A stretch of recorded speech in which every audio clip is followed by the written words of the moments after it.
zlasti pri bolnikih, ki so imunsko deficitni.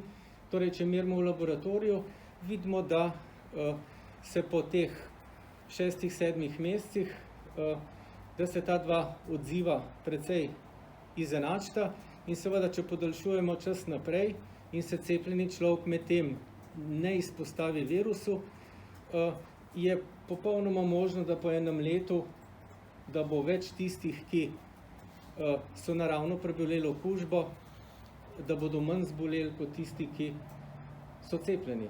Ampak seveda, to pa še vedno ne spremeni dejstva, da je dobiti imunost z okužbo neprimerno večje tveganje, kot dobiti s cepljenjem.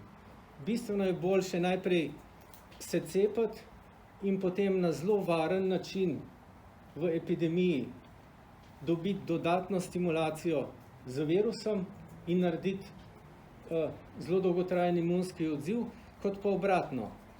Tvega, da boš dobil okužbo in s tem sprejmeš vsa tista tveganja, ki te hitro privedejo v bolnico.